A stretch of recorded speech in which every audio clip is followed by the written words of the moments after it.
Hey, Hardies! Welcome to Hardy's Hotline. I am Cammie, and the gang's all together again. Hi, Sarah. Hey, guys. I'm back. Yay! I missed you. Oh, I missed you too. Huge thank you to Nicole, our lovely editor, for subbing for me last week. You saved my skin, Nicole. It was parent-teacher conference week, and a teacher's work is never done. So I, just Elizabeth like Elizabeth, had to spend a little more time on that week. So.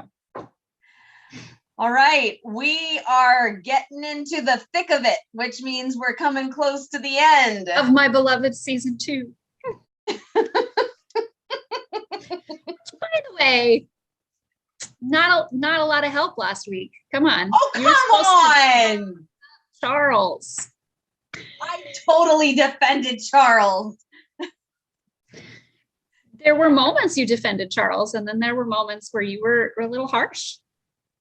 One time I was harsh on him. Guys, help me out here. I can't get anywhere with this chick. I'm sorry, Marcus. I'm trying. Sarah Nitch, you take that back.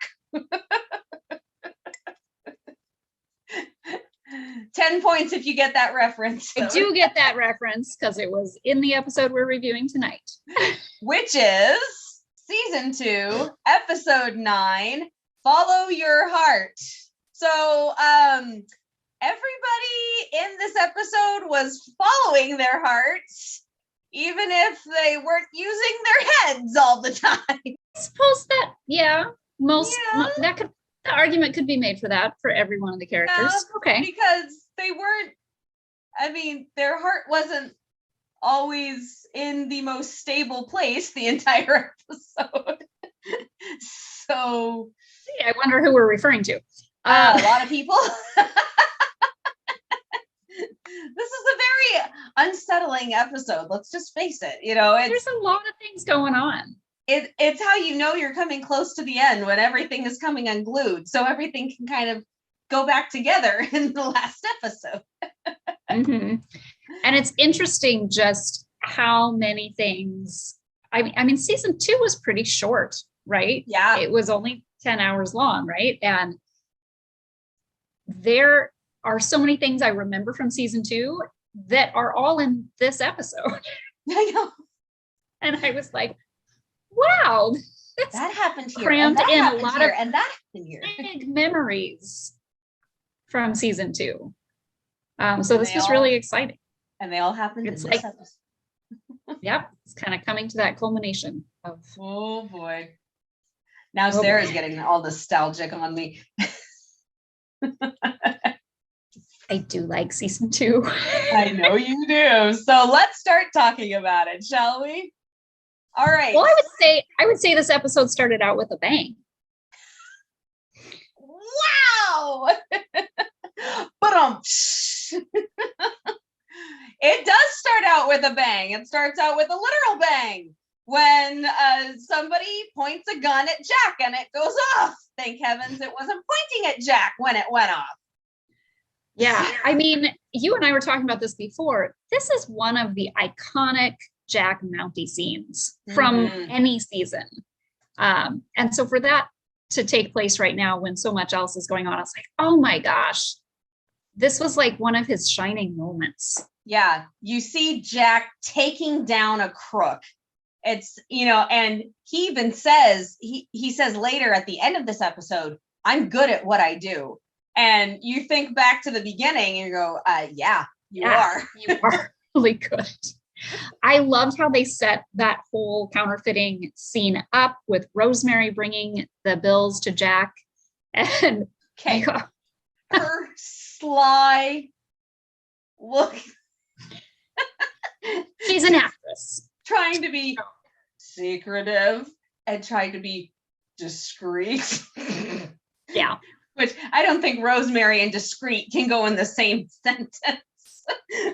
Yeah, which is hilarious since she is an actress, but she's used to stage, which is a little more dramatic, a little more embellished. You don't say. So yeah, I know a few stage actors. Yeah. They're not dramatic at all. Hey. So, moving on. Rosemary brings the counterfeit bills to his attention, and then she very slyly points out the man waiting on the stage.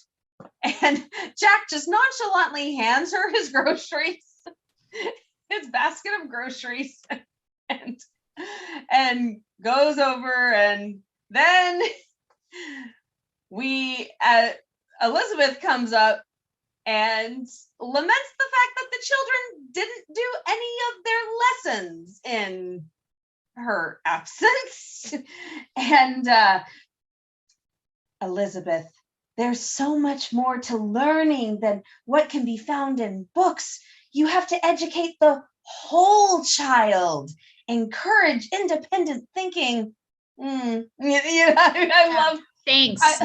Thanks for telling me. I didn't know as a teacher. I love Elizabeth dealing with Rosemary face. She either does this 2-row teeth smile, gritting on together, like, do I have to do this any longer?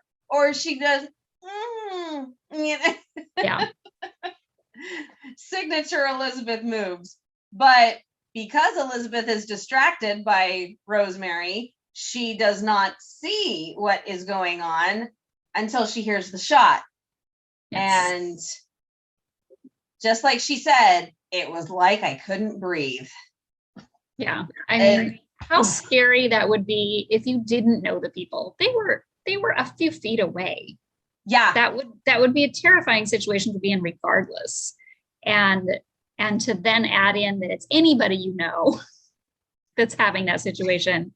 And then it's the guy you're falling in love with. Whew. That's a stair step to disaster. You know what I mean?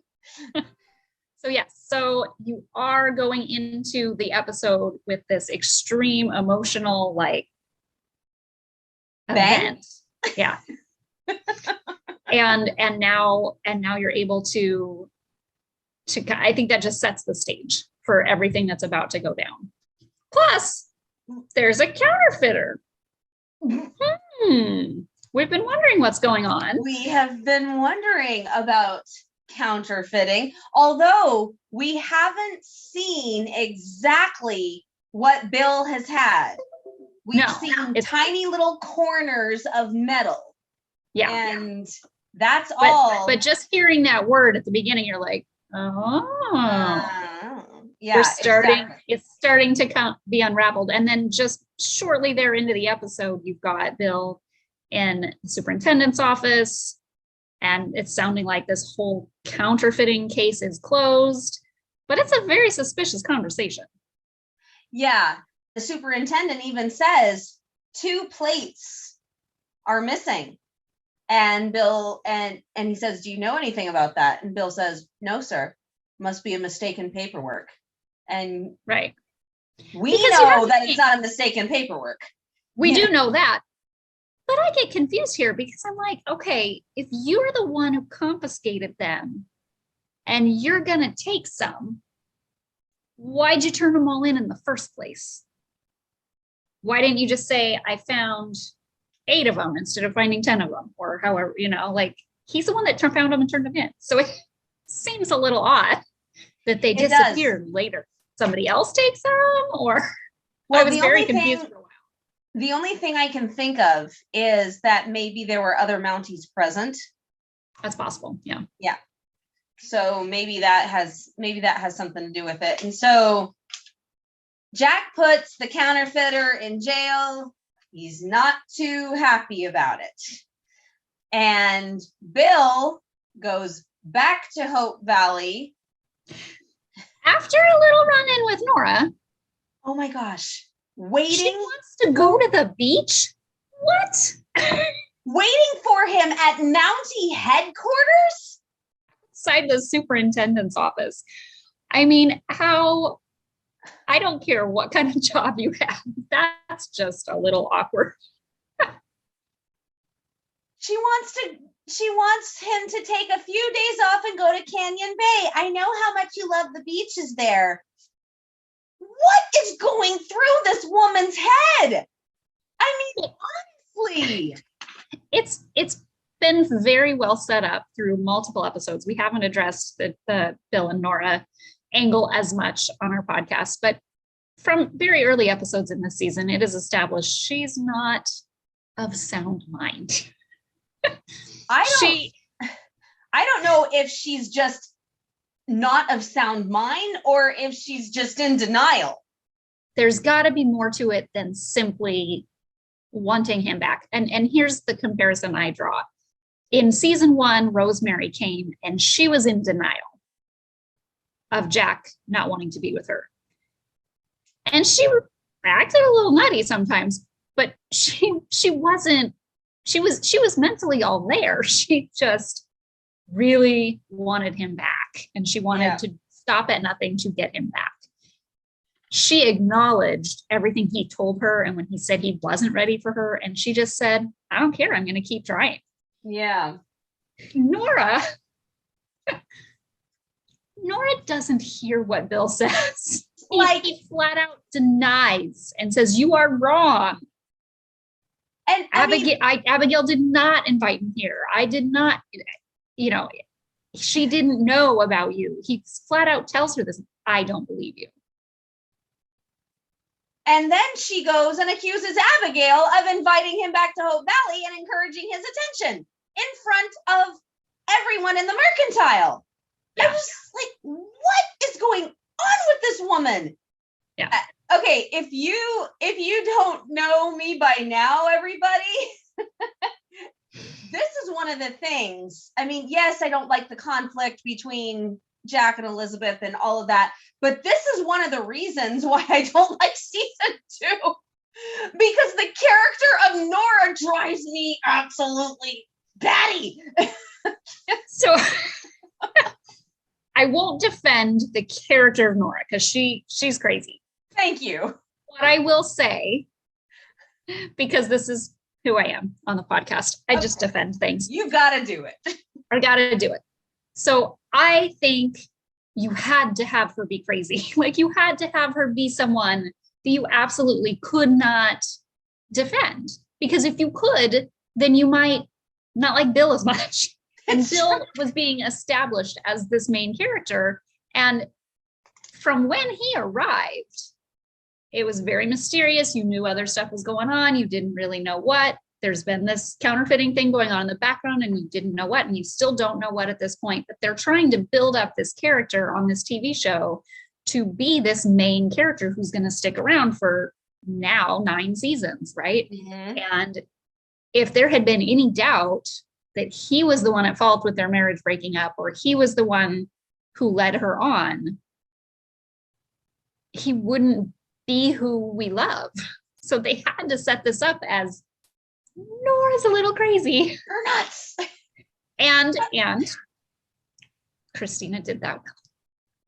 Good job, Christina. Now, I'm sure everybody listening to this podcast knows this by now, but just in case you don't, Christina Wagner is in fact the former wife of Jack Wagner. Still, it was a very amicable breakup. They when they divorced, and they're still good friends. And so they thought they had really, really good chemistry on the soap opera they were on together. And so so the creators thought that she would make the perfect ex-wife for Bill.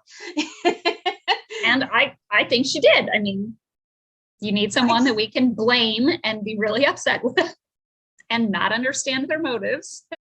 Rosemary, just like you said, Rosemary ignores things, but she doesn't pretend like the last 2 years didn't happen.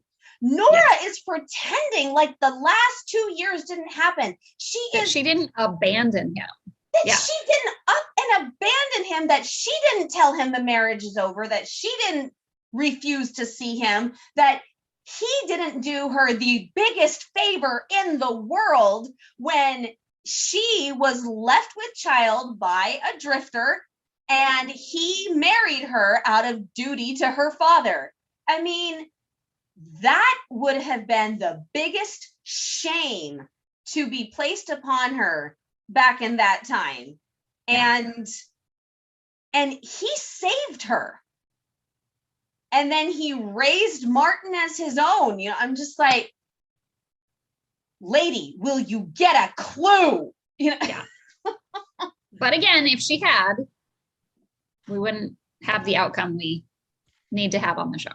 Well, and you weren't here last time when I mentioned this, but we have two women handling the same situation very, very differently. You know, you say, no wonder Bill is attracted to Abigail, because both women lost their sons. Both women lost their husbands. And you have one who is strong, who is stable, who is carrying on, and who is helping others carry on and lifting them up and helping hold the town together, like Frank says. Like Frank says, yeah. Yes. But we'll get to that in a minute.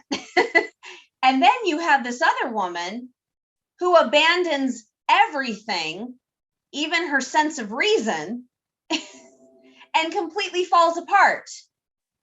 So it's a great juxtaposition of two women who are going through basically the same situation.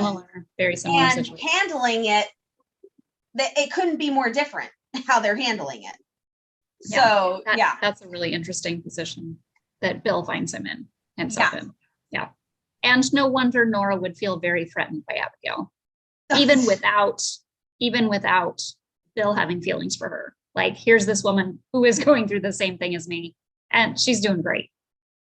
She's handling it a whole lot better. That's a good point, because she wouldn't have known anything about Abigail if it hadn't been for Bill.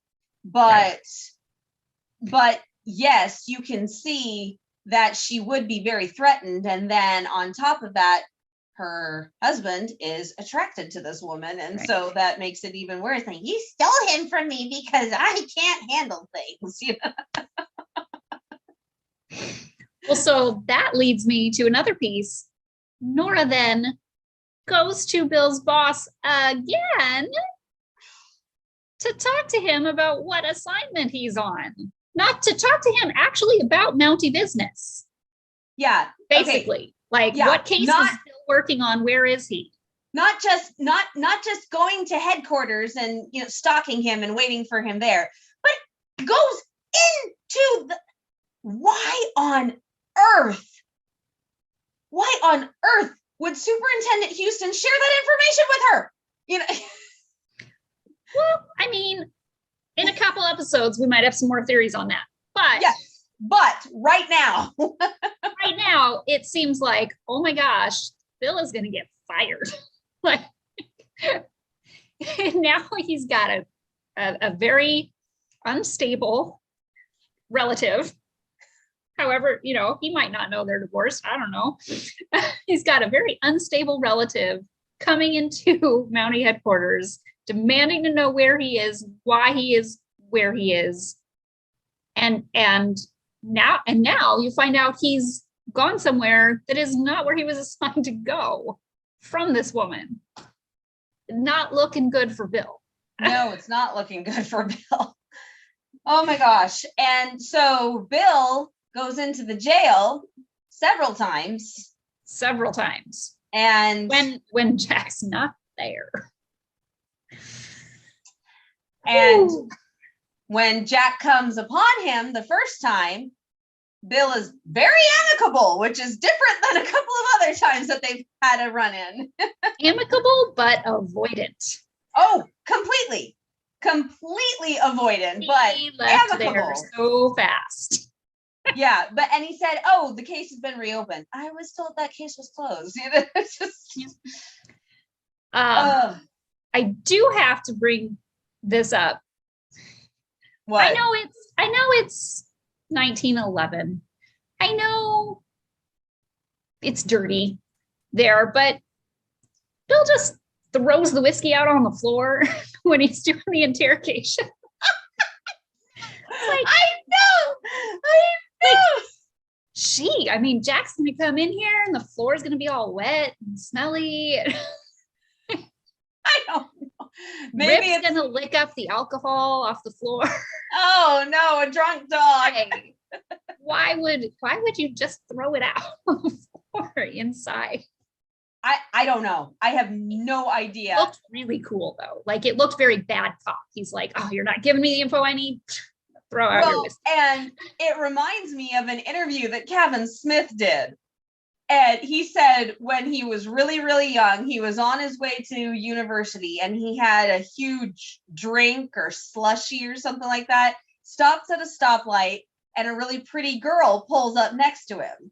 And he's looking over and they're kind of flirting with each other. And he takes a really huge swig of his drink. I think he was almost done. But then he tried to look cool and throw it out the window, but the window was closed. And so it splattered all over him. So instead of splattering all over Bill, it splatters all over the floor. I don't know. I don't know how much better that is, but yeah, that's funny. Oh my goodness. Yeah, that one really threw me off. I was like, really, Bill? Come on. Are we doing some bad cop routine? But we did find out that the counterfeiters made about 1,000 bills and they seized about half of that, which means the guy they have in custody right now hid the other half. And, he's being all grumpy, bad crook.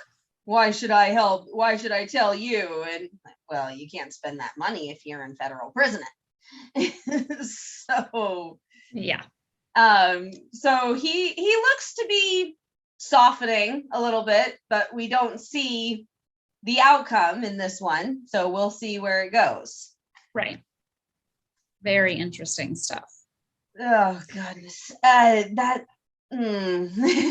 So yeah, like I said in the beginning, Nora's following her heart, but she's not using her head in the process. Isn't screwed on all the way. When she came into the mercantile and embarrassed Abigail in front of everyone and just outright accused her and said, "You're a liar." She won't go to the cafe and talk this out nicely. She just shouts that Abigail is a liar, that she invited Bill to Hope Valley, and that she's been encouraging his attention. I'm just like, I don't know how Abigail didn't punch her out. You know what I mean? Well, Abigail's a very strong character. Like I said, and has very high morals. But yeah, I mean, if she was going to, she would have already done that with Gowan or something. So she's had her more than her fair share of difficult people to deal with. Speaking of which, Gowan delivers a list of demands to Abigail this episode. And that makes the poor thing put eggshells in Frank's breakfast. He likes his shells over easy. A little crunchy. They were a little too crunchy. A little crunchy. This interchange, and I mean the entire interchange between Abigail and Frank throughout the episode, I love this. I love this because they played it well enough that you could think either way. You could think, are they getting romantically inclined? But they walk the line so well that you think, well, maybe he's just being really helpful. And he had very good reasoning. I mean, she said, would you do this for anybody? And I think he would, if somebody was in that tight of a bind, I think he would be. I think he would, absolutely. Anybody. Maybe not to this full extent, but he would still be offering support. Maybe not coming at 6 a.m., but he would still be offering support to anybody. And I love what he said. When I got here, was, I forget the words, I'm sure you have them written down. This town was in I found turmoil. a This town- town was, I found a town that had been through a lot of pain, is what he said. yeah. And here she's the reason that they got through it. And somebody needs to look after her now. And that was very poignant. And I loved Lori's actions in this scene, where she truly seemed humbled and like she didn't know that she'd had that kind of impact. Yeah. And that she finally felt a little deserving of getting some of that help. Yeah. Well, and the other thing is, what is the typical response when a woman asks, why are you doing all this for me? It's, I'm falling in love with you. I've taken a great liking to you, blah, blah, blah, blah, blah. Frank doesn't do that. And I think that makes me like this scene even more because they didn't go the stereotypical way. Mm-hmm. And like you said, he had amazing reasoning. And he wanted, before he starts expressing his feelings to her, he wanted her to know that she deserved to be helped, that she deserved to be looking out, that she deserved to be looked after. She asked the question, what got them through? And he just looks at her so pointedly. It was you, Abigail. And it's beautiful. It's beautiful. It was very well written. I really like that. It was very well written. It was very well executed. And it was something that didn't make Abigail uncomfortable. Frank could still show care. He could still show support and growing affection, but not so pointed. And it just, I thought it was beautiful. Yeah. But then Gowan sticks his nose into things again and starts interrogating Frank in the saloon. But we find out something really, really interesting, because we knew that Hope Valley was his first congregation, but Gowan dug even further. And he said, before you graduated from the seminary, you didn't exist. Well, so there's a couple things here. One is background checks weren't as easily readily available back then. Right. And I don't know what this all entailed. We've seen in some other episodes later and in When Hope Calls, how difficult it can be to track people down and to find things out. So that's like another story. Like, who knows how difficult it is to find stuff out. Mm-hmm. What surprises me is I temporarily forgotten that scene was coming with Gowan. And earlier in the episode, when Bill saw Frank and Abigail together and Bill approached Abigail and was being all jealous. In my mind, and what I wrote down was, I can't believe Bill hasn't run a background check on this guy. He's a Mountie and he's so jealous and he's so upset that she's spending time with him. But he's not doing that. And he even has enough to worry about. And he even says he's a good man. He knows he can get to that part of it. He trusts him to a certain degree anyway, at this point. But at this then, point, like a couple scenes later, I found it hilarious that all of a sudden it's like, oh, Gowan ran a background check on him. Yeah. Gowan has more strings than the Mountie investigator. Well, I mean, he is the mayor. And he's one of those very powerful mayors. He does have a lot of connections. Mm-hmm. And but it gives you pause. Mm-hmm. It gives you pause. Like, Frank didn't exist before he graduated? Well, probably before he went to seminary. You know what I mean. Yes. Yeah. But Frank didn't exist before he went to the seminary? What? Mm-hmm. Yeah. So, yeah.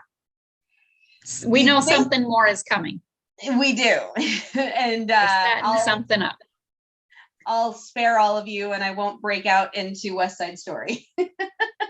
I'll just leave it at something's coming. Okay. So, as kind of a little segue into that, we also have a scene with Gowan and Dottie, where they're having a little conversation.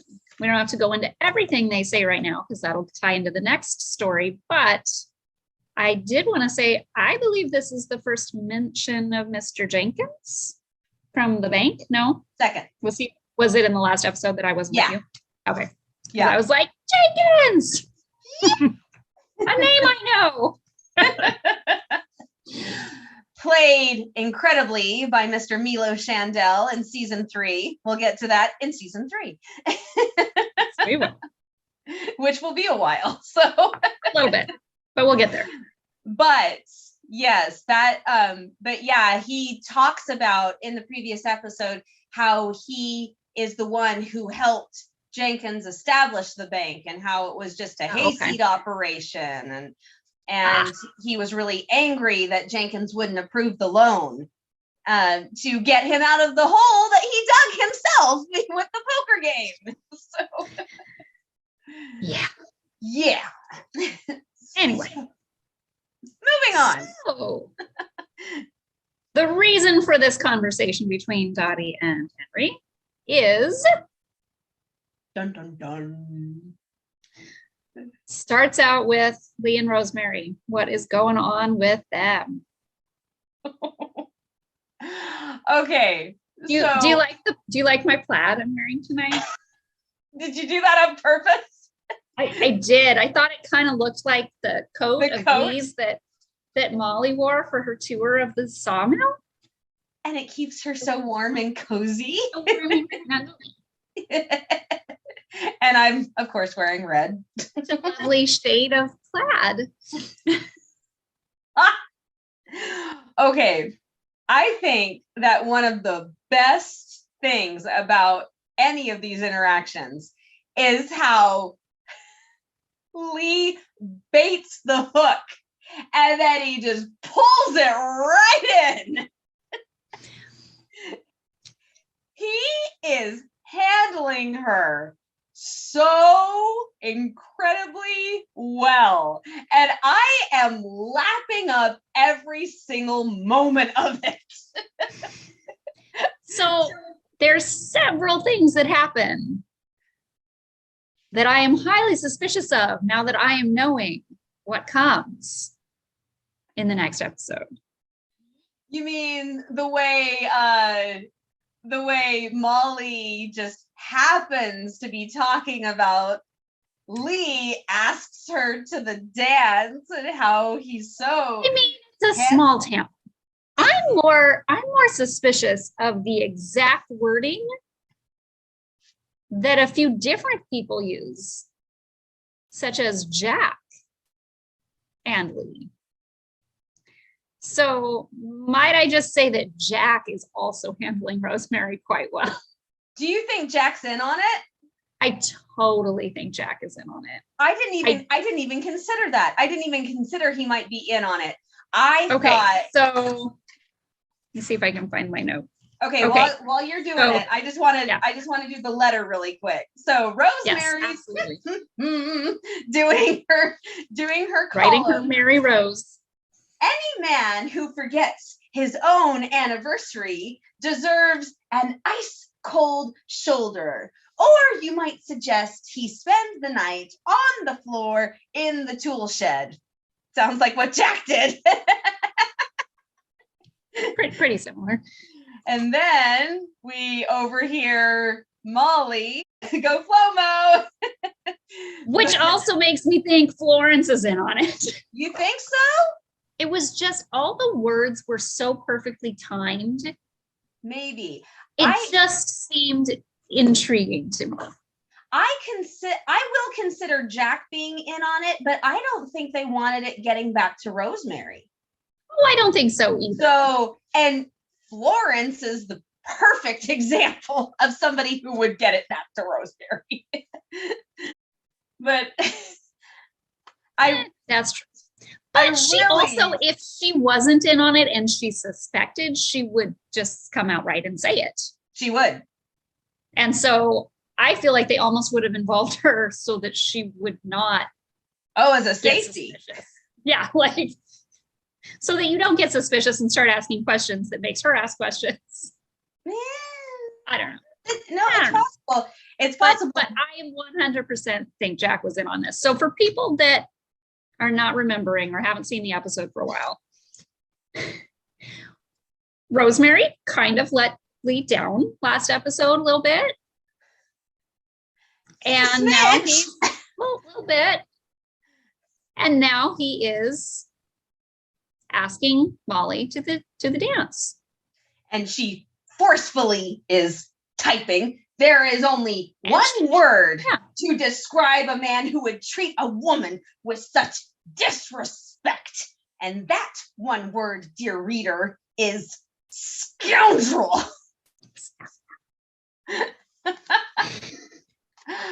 I love subtext. I love subtext. Yeah. So, okay. Rosemary overhears this. She's very upset. She's very jealous. In a later scene, we see her having some lunch with Jack in the saloon, complaining to him. And he's, of course, finding this very humorous because he knows Rosie very well. Might not have been in this scene, but I think he is by the end. Okay. So in this scene, she's complaining about Molly. Jack says, Molly is a kind, smart, and beautiful woman. And then Rosemary says, she has nice feet.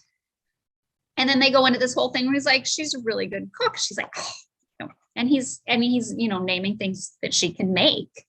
And this is making Rosemary more upset, right? They come into the saloon. Jack makes jokes about how cute they look together. Rosemary's upset. They certainly do make a handsome couple. I'll bite your tongue.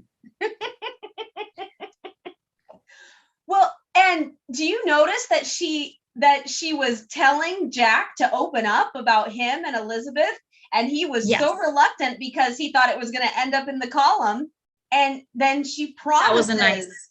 That was a very nice. I loved how he's like, everybody who reads your column knows who you're talking about. But she promises that she won't write anything, and he just opens his mouth. He was going to say something. And then Rosemary cuts him off. She just got him to open up, and she cuts him. Oh, there they are. Yeah. Oh dear. She's trying really hard in season 2 to be a bigger person, but she's not quite there yet. No, she can't do it. She's almost there. She's not there yet. One more year. She gets a little bit better. A lot better, actually. Anyway, so in a later scene, so Rosemary gets the idea now. He likes somebody that can cook. I will show that I'm the better cook by making him some cookies, which unfortunately he was allergic to. Allergic to raisins. Always helpful to know what someone is allergic to before trying to, buy their emotions. Do you think that Lee's really allergic to raisins, or do you think he's just pulling her leg? Do you think it's all part of the plan? I mean, they have not addressed this. No. In the later 6 years. So I kind of feel like he is, because I don't think she ever found out about this whole scenario. No, I don't think she did. So I'm hopeful that he really is. But so here's the thing. After he tells her he's allergic to the raisins and will share the cookies with his workers at the mill, they start talking, and he tells her he's going to the dance with Molly. She repeats what Jack said to her about Molly being smart, kind, and beautiful. And immediately Lee says, and she's a great cook. She is exactly one heck of a great cook. And he really rubbed that in. There is no way he would have known that was something that was eating at Rosemary already. So if Jack wasn't in on it earlier, I think Jack maybe at least told him about his conversation with her.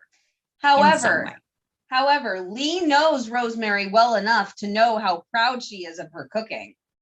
So I think so, but you wouldn't necessarily know that she thinks Molly isn't. No, but it could still be prior knowledge. It could be, but the timing and the wording was just too coincidental, I felt. You think so? And knowing how Lee is, I think he would have used. Oh, he totally would have used that. He knew there was something, he would have just like latched onto that. And quite honestly, it really seems like something Jack would have done. Yeah. Has gone and have a conversation with him about this. Well, they're buddies. They're fast becoming best friends. So yeah, absolutely. And I kind of think Lee would have told him he was doing it so that Jack didn't think he was just all of a sudden moving on to some other woman. It's true, but knowing Rosemary the way he does, I don't think Jack would have blamed him either. No, I think that's why he would have found this very humorous and helped out a little bit. Yeah, he even tells Rosemary, "I don't think I've ever seen you this worked up." Now, which is hilarious because she's always worked up. But that could be proof right there. You know, he has that little smile. I don't think I've ever seen you this worked up. You know, so yeah. It's definitely possible. And you know, then let's just twist that knife in a little bit deeper when it's pouring cats and dogs outside, and they come in, and Molly's wrapped up in Lee's plaid coat to keep her warm and cozy. I mean, they are really, really sinking it in. Yeah, this is really, I think, where I really, really fell in love with Molly, was in these episodes. Like, she's fun. She's good. All right. So one quick thing that we did not address before that I think needs addressing is somebody else runs into Mr. Gowan, and we find out that there's prior history between him and Norah. What? Yes. So, do we go into the theory? There are so many theories, right? Like, so many. Oh, but I still feel in season 9, like there's something we don't know. There's something that never got answered with Norah and Gowan. There's something happened. I don't know that I still feel the same way that I did when I first watched it, but there's something going on there. There's more history than is being let on. Okay, so do you think that Henry Gowan was the drifter? That was Martin's father? Yes. I definitely think it's a big possibility. There was enough clues to it to at least leave that door open for that storyline, and maybe they decided against it. I don't think it was ever enough of a confirmation, but it was definitely enough of that would make a lot of sense. That would explain why Bill and Gowan dislike each other to this extent. Well, and we find out that Gowan is the one who told Norah that Bill was in Hope Valley. He's the one that told her. So he's the one that Norah was on the telephone with. He's the one who's been leaking all the information.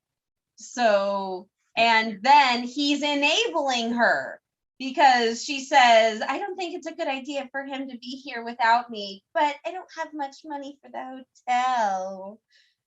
I mean, she's practically begging him. Oh, but she's very good about doing it without asking. So so I definitely think that's interesting. But this is the telling thing. Thank you, Henry. You've always been so good to me. I always will be, Norah. Which is so interesting. And that's where I wonder, because granted, we've said Nora's not the most, brightest crayon in the box, right? But if this guy left her pregnant, that's not really being good to you. no, but there's the whole So much, Romeo yeah. and Juliet type love where it's not acceptable, and Yeah, no, there's lots of possibilities, but it that scene made me question it a little bit, because you're like, is she just that out of it that she's which only would not surprise me if she was that out only of it. remembering the good and not remembering the bad, or feeling like somebody else forced them apart. Yeah, so that's interesting.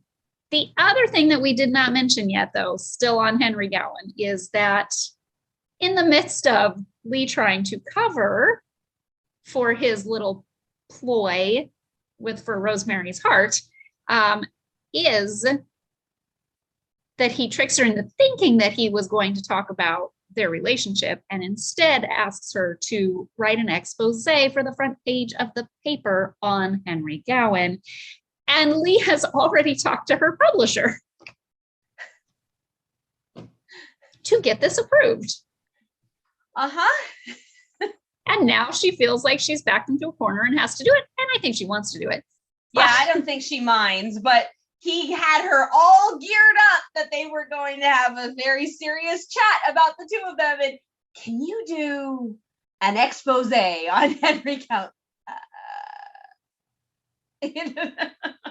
Right. However, Dottie, who's apparently now like undercover top secret agent person, has now figured out that this expose is in the works and has reported this to Gowan, and now he's going to get a hold of the newspaper man and squash it.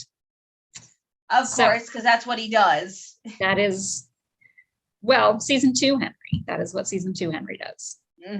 That's exactly what season 2 all we can does. say. There are so many layers to Henry Gowan. He's an onion. He's an onion. All right, let's go to Janie. Oh man, these two, once again, they're both following their hearts at the moment, but their hearts are going in all different tangled webs of directions.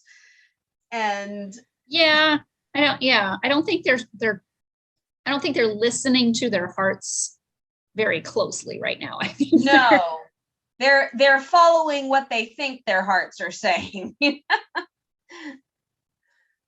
So they both really still have walls built up at the beginning of this episode, and that's really what I find interesting. Is it sets up really great for an episode of TV, right? To have all these little conversations, but it also was very realistic, because they would have a conversation and be really practical at the beginning and be really kind of starting to get at some things, and then they'd get upset and defensive, and they'd just have to walk away. And then later, when they were calm and they'd thought about what the other person had said, they'd come back together and they'd talk about it some more. And that was just honestly really beautiful, because it's how communication works sometimes. And you have to, and then Abigail gave her this great advice of like, just keep talking. Keep talking, and you've got to get to the heart of the problem. You've got to keep digging. I mean, Abigail's Abigail, so she's going to have the best words of advice, and she says it in the most non-invasive way. So it's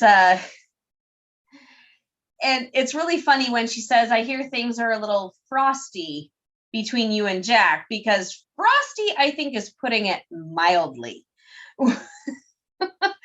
Because with the first conversation that they try to have, now I will say Elizabeth is trying to have a conversation, and Jack is the one who's kind of going forward. I don't want to talk to you right now. She's saying, are you all right? Well, he's coming to this conversation thinking that his mind is made up. He wasn't expecting to have this conversation. She's kind of tracked him down. He's on his way to do something. So I can see him being more defensive and her being more engaged, because she's initiated the conversation. She's prepared herself to have the conversation. Right. And asks if he's all right, says, you said you had a lot to think about, but we've barely spoken since we came home. Yeah. But he still was very open and honest with how he felt. You know, you made yourself very clear. We're two different people from two different worlds, and I don't belong in your world. And so that's very clear that he feels like she's pushed him out. Yeah. And, you know, I actually got very upset with Elizabeth in this scene because after all of her behavior in Hamilton, Mm-hmm. and then she says, my world is here. I'm like, sweetheart, have the past few weeks been erased from your mind? You know? It's disjointed because part of that is. Conversation doesn't come out till later about where she belongs. But I like that they started it there and explained, you know, why he's feeling this way. Right. And he starts, I like how he said, I'm not so sure you're being honest about that, because and that makes her mad. It made her really mad. And that's when she pulled the full name calling on him. Jack Thornton, you take that back. And oh man, I mean, those eyes were shooting daggers. Those eyes were shooting daggers at him. Yeah. And enter Molly's great timing in interrupting them. And I assume I'll see you at the dance together? Huh? No. No. But she brings it back. So the next time they talk, what did you mean about me not being honest? You know, and then they can kind of get into that without her being in a huff. You know, she can like think about that for a little while and then revisit it. But see, she started out in a huff, you know, because she's fixing the railing and he shakes it and says, good job. And then she gets huffy and says, contrary to what you believe, I am capable of things beyond my drawing room education. Like, prove it. Yeah. Well, she thinks she just did because she hammered a nail. But yeah, but it just, the part in this conversation that made me frustrated with her is that then he brings up how long it took her to come back from Hamilton. And she's like, my mother was sick. My mother needed me. And I'm like, really? Really? What did she need you to do? Because you didn't do anything for her. We've had this conversation many times in these last few episodes. Again, not doubting that there was a lot of emotional turmoil going on with thinking her mother was ill. And her mother was technically ill from the pills, but her mother was still able to get dressed up in fancy clothes and have her hair and makeup done and come and sit in the drawing room instead of standing in the drawing room for once. And so they were still able to have tea and parties and stuff a lot while she was there. So yes, I think there was a lot of emotional things going on with that. And yes, I feel like she felt like after being away from her mother so long and now being worried about her mother, I can see her not wanting to leave, but I wouldn't have phrased it that way, that she was sick and she needed me. Yeah. And then she makes a classic disgruntled woman move. She puts it all back on him. You know, she said, well, and I'm sure that you have had a lot in common with that nurse. I'm like, oh my gosh, you did not just do that. So again, Jack brings up, is there something else that was keeping you there? Yeah. He brings up Charles. Now, I'm not saying he didn't imply it and she knew what Jack meant. Jack did mean Charles. It wasn't like she was the only one thinking about Charles here. And I do think that she's at this point not having any feelings for Charles. But she brings him up and then brings up Faith, which. And, you know, you can see Jack trying to reason with her, trying to get past this so he can talk. I'm going to say it again. Dan's face is so expressive. He says a million things with just a flick of his eyes and, you know, and a tilt of his head. And he's like, Elizabeth, I got to get back to work. And you can totally feel his frustration. So then He comes to fix the window. Can I ask a question here? Oh dear. Didn't he just build this schoolhouse like a couple weeks ago? The window is broken already. Come on, Jack. Do better with your church building skills. It's the humidity. It's sticking because it doesn't take that long to fix. Well, clearly, hammer it really loudly. Bang, bang, bang. Like 20 seconds. Done. I mean, they still got their banter. We're in the middle of reading Edgar Allan Poe. Well, he's not even going to know I'm here. Poor Emily. Oh. Poor sweet little Emily. I mean, but you gotta say, I mean, she has her hand on her hip and she says, of a demon, in my view, looking straight at him. He looks up, taps his hat at her and walks out. I'm like, oh, he just saunters out after that. Right. And then, yes, poor sweet little Emily. Are you mad at Constable Horton? Then why did you make a funny face at him? Which the entire class finds very funny. Well, I love how this scene shows like all the kids like looking back and forth at each of them, like, what is going on between these two people? It was very obvious to everyone in the room. Oh, goodness. And then Elizabeth has the wonderful inclination to write Jack a note, which is nice, except it is very nice. She let the dog out. Except, yeah, she let the dog out in a storm. Uh-huh. And it kind of is interesting to me that then he didn't see her note when he went into the jail. And then she was still looking for him, although she had left him a note. Because he says you were in the jail. I was a little confused. Yeah, I was a little confused there. Did you leave the note or did you then just take the note with you and not leave it? Because nope, it was confusing. When she closed the door, because a storm is blowing in, it creates a huge draft, blows the paper off the desk. There we go. We'll find that in season 9 behind something, and it will be a keepsake.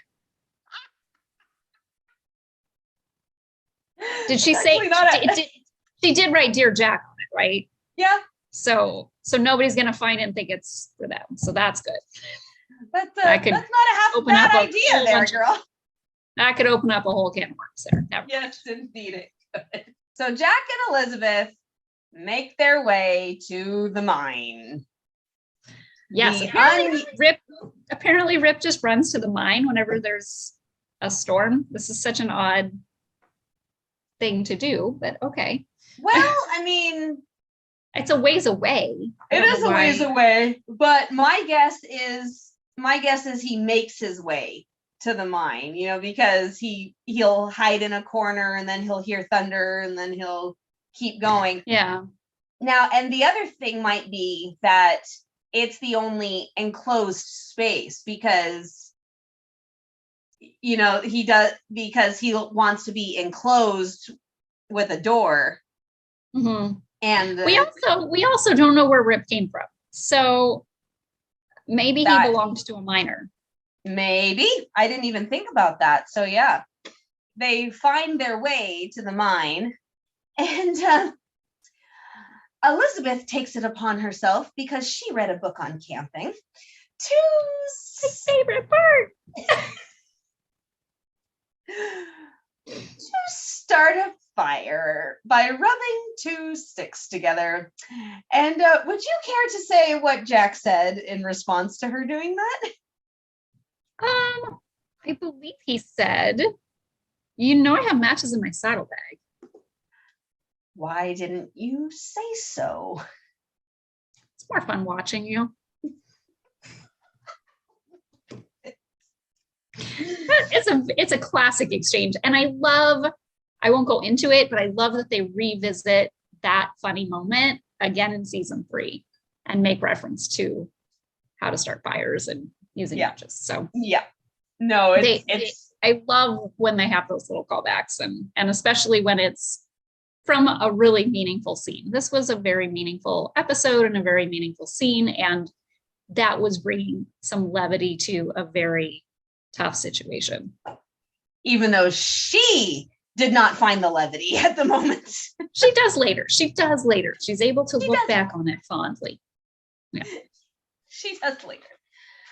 Okay, so here's what I have. Finally, we get to the heart of the problem, because they have another exchange after he lights the fire. He basically calls her headstrong. She gets upset about that, and then he leaves the situation to go find more firewood. So finally, we get I do want to point out from that first conversation, though, I do want to point out, I like how she said, it's all a part of me. I can like being on the homestead and learning to pump water. I can like being in Hamilton with my family and living in a fancy house. Both of those things may have made me who I am, And so I think that is an important thing for her to have said, because yes, I think she is struggling with who she is, but who she is isn't one or the other. It is a combination of those experiences that she's had, and they brought her to where she is. So she can't just say I'm Hope Valley and I've got none of this past, and she doesn't have to I don't want to say disown, but like, she doesn't have to say that she's through with that and dislikes that stuff to be this person now. She can still embrace all of those things and parts of her.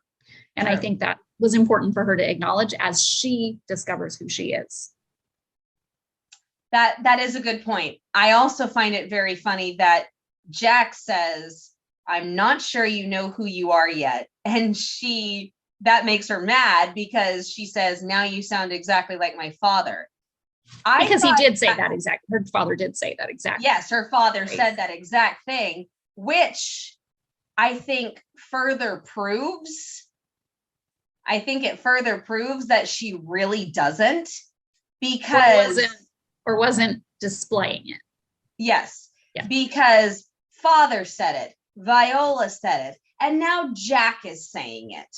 You got 3 witnesses here that are saying you do not know who you are.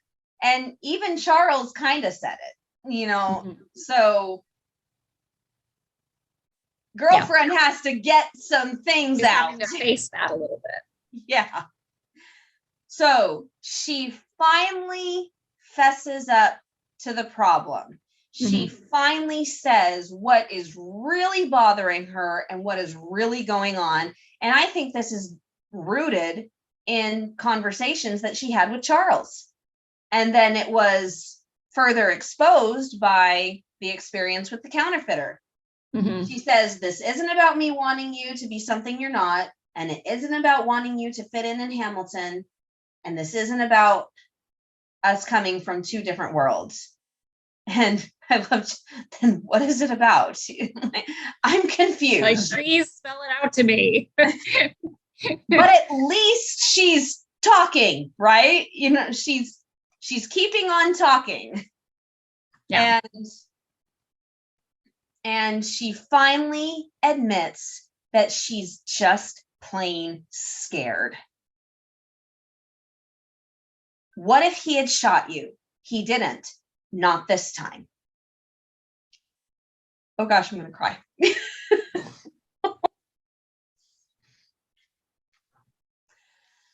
She is afraid that one day he won't come home.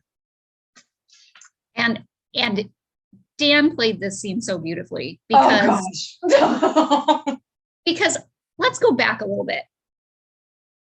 When they met, he was, and they referenced this obviously to the earlier line of, do you remember when you told me that Mounties don't get married? In those early episodes, he was afraid of putting a woman through this. he was afraid of history Falling in repeating love. itself, of history repeating itself, of the way he and his family lost his dad, and not wanting to put people through that. And he even mentioned in one of the earlier episodes, children, like not wanting to leave children behind. Like that scared him. And not to mention his history with Rosemary. He doesn't want history to repeat itself with that. Exactly. He's trying really hard to have learned from all of these things that he's experienced and protect people. And he knows how hard that is. He watched his mom go through that. He knows how hard that is to be in a relationship with a Mountie. And as their relationship progressed and they inevitably fell in love, he's pushed that fear down, and he's tried to conquer that fear, and he's tried to, this is how I feel. I've got to follow this. But in that, he has forgotten about the fact that she's going through all of these feelings. Yeah. And her saying that to him hit him. You could see it just like, oh, I was afraid of that. I forgot you were afraid of that. Like, I was dealing with the emotions. It didn't occur to me that that's what was going on with you. And so I just felt like his emotional reaction was so spot on in that scene. Mm. And he was trying to come to grips with it. He was trying to ease her fear while also, like, he knew he couldn't make it go away. Yeah, it's not a guarantee, but it's not a guarantee with anybody. Yeah. And I really like how he said that. No one knows what the future brings. But he also said, I'm good at what I do. And I'm not afraid to face my fears. And Elizabeth says, line. Yeah. I never would want to change that about you. And that's where he has a really, got choked up. That right there, you saying that means the world to me. And, after all of that misunderstanding and after all of that miscommunication and the hurtful words and all of that, and hearing encouraging words from Faith, but not hearing them from Elizabeth. Finally, Elizabeth says something encouraging about his chosen path through life. And I think it just hit him. Yeah. It just hit him really hard. And then in the very next moment, we have the final line of the episode. But Jack, I mean, those two words right there are heartbreaking in and of themselves when you hear the word but. Yeah. Yeah, you hear but. But Jack, I don't know if I'm brave enough to spend my life with someone as brave as you. And that's where it ends. Oh gosh. This show takes us on a roller coaster ride of emotions, doesn't it? It really does. It really does. And that is just a line that I think was so well written and so well timed, because it really goes to how she's feeling. It's not even just that she's afraid. She's like, I don't know. She's not saying no, I can't do it.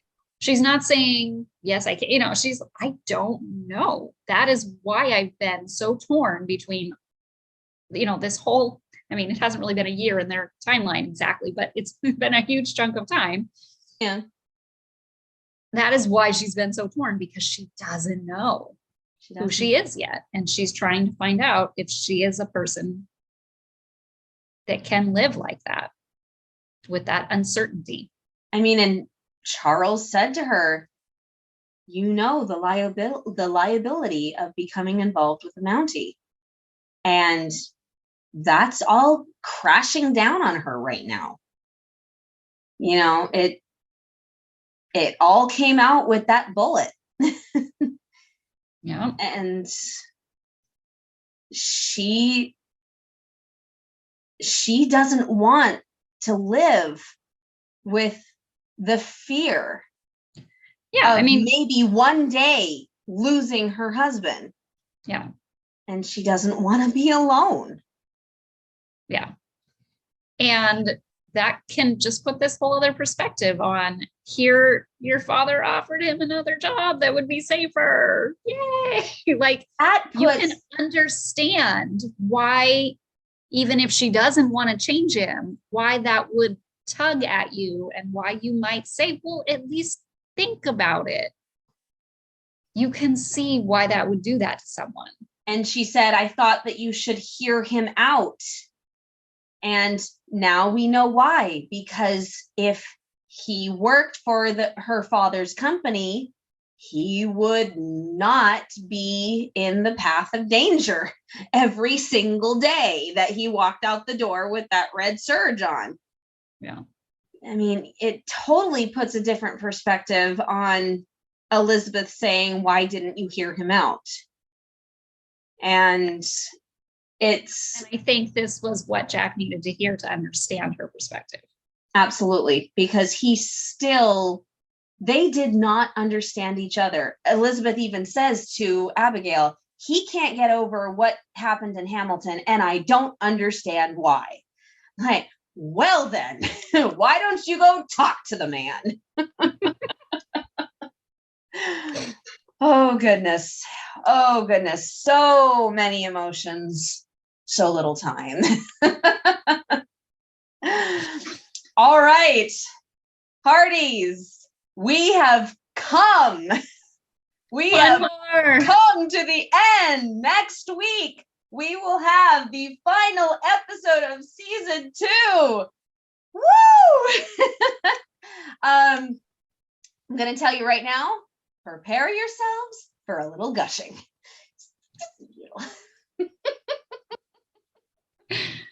Oh. All right. Have a great morning, afternoon, evening, night, whenever you're listening to this, and we will see you next time. Bye, guys. Bye, Hearties.